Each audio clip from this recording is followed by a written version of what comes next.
Hello.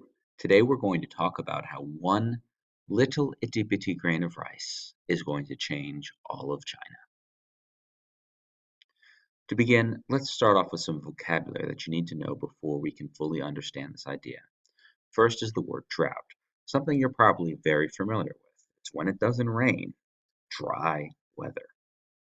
Secondly is going to be the opposite of this, a typhoon, which is a very powerful rainstorm.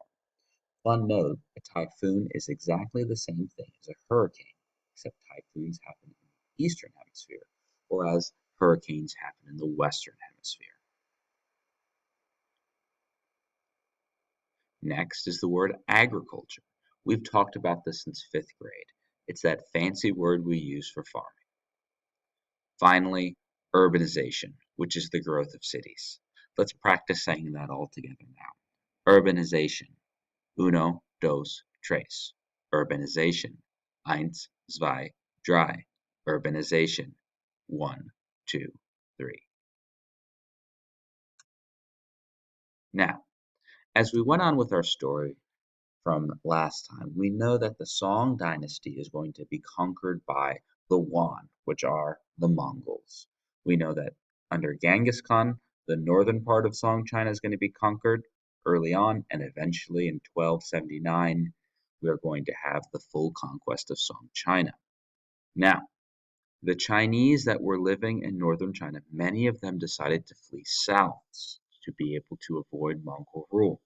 The problem is northern China and southern China, as we talked about, have different climates. We remember that China is a land of extremes, having both deserts and glaciers, having mountains, lowlands.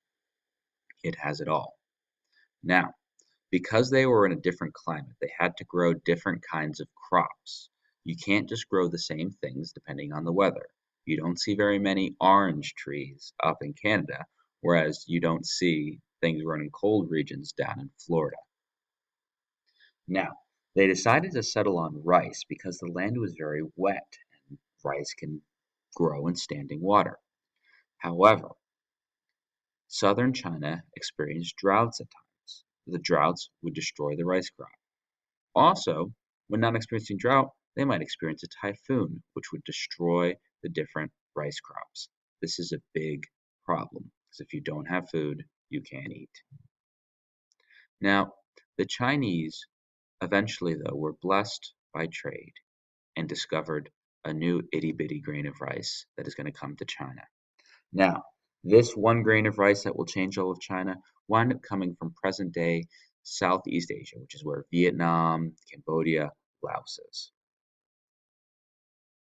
Now, this new rice is going to grow in 2 months and not 5. Not only did it grow almost over twice as fast, it's going to be drought resistant. So, what does this mean for the Chinese people? Take a moment and discuss this.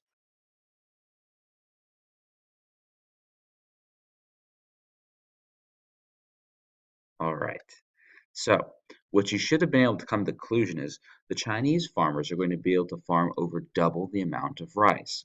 Now, if you are Mr. Chinese farmer, or Mrs., excuse me, what are you going to want to do with all of that extra rice? Raise your hands, talk about it.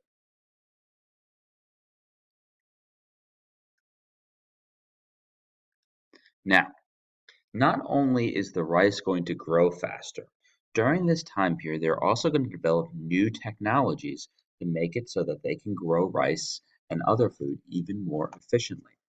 Our first one is going to be the harrow. Now, if you see the harrow, it's essentially a plow that can go plow many different rows because in order to put your seeds in the ground, you have to break up the ground first. Now, another huge improvement is the Chinese are going to start learning how to use fertilizer. So that's right.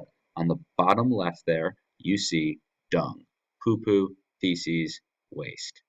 Gross. But you put that waste in the newly plowed fields from the harrow, which is going to be able to go plow more land faster, and then you are going to have wonderful crops growing because fertilizer is going to increase the nutrients of the land.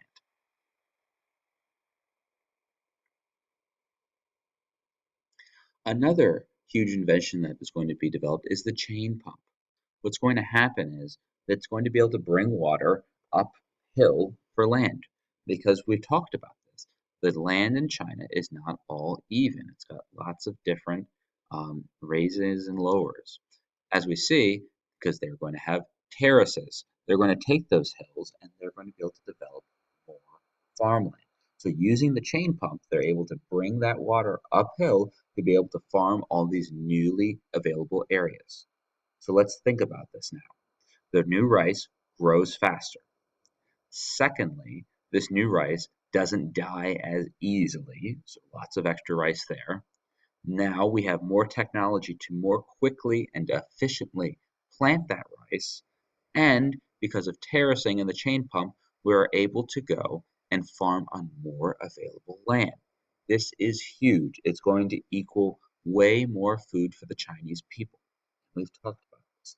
More food equals more people, which equals more smart people, which leads to more advances in technology, which is then going to lead to more food. It keeps on going after that. So let's think about how is this going to change China? Now, as we just saw, more land is going to be able to be used for farming. They're going to convert so much land for farming, and just like I said, more food means more people. We've been talking about that circle of awesome all year. Now, another thing, if you have a food surplus, you can have people doing different kinds of jobs. You don't have to have 100% of your population focusing on farming. Now, if Katie really wants to go be an artist, she can do that work and not worry about her family starving. We can go have Brad going and becoming a blacksmith, making tools. It is better when you can have job diversification. So we have people making silk, we have cotton, we have cloth, we have people becoming merchants, selling all of the new great stuff and extra food that you have. Now, this is going to be great for the people who own the land because landowners are going to become super rich. Now, when you're rich, you don't just buy the things you need, you might buy the things that you want. And things that you want but don't need are called luxury items. So you can buy those fancy presents for your friends. You can go have diamonds blinging you up. You can get that golden toilet seat with the $100 bills for your toilet paper.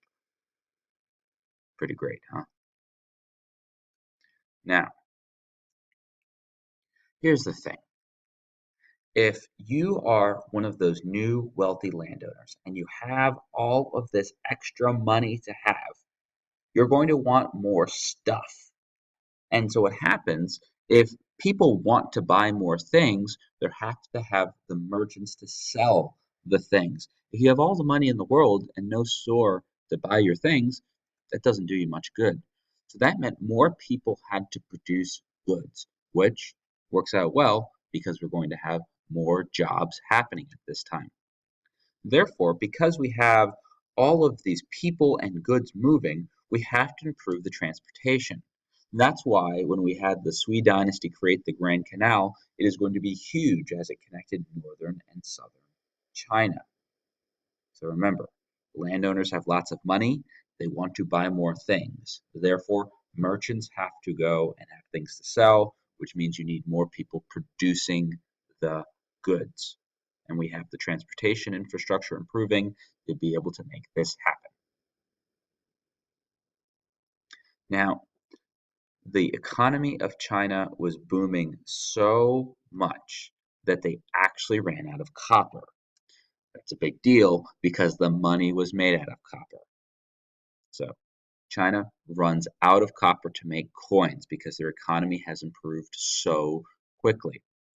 So what they do is they decided to invent paper money. Now, this paper money is going to represent um, what would have been copper. And now it's going to make it so it is much easier to buy and sell as well because it is a lot easier to carry a $100 bill than $100 in pennies. So, because now trade is easier, because trade can continue because of the invention of paper money, which you can see in the top right, Merchants are going to become very, very rich, and the Chinese cities are going to grow. Now, let's think about this. Why are the cities going to grow? It's because people are going to move there because they realize the city is where they could make money. Because merchants are going to want to be in the city because what defines a city? A large populated area. So therefore, merchants are going to go there because they can sell to more people.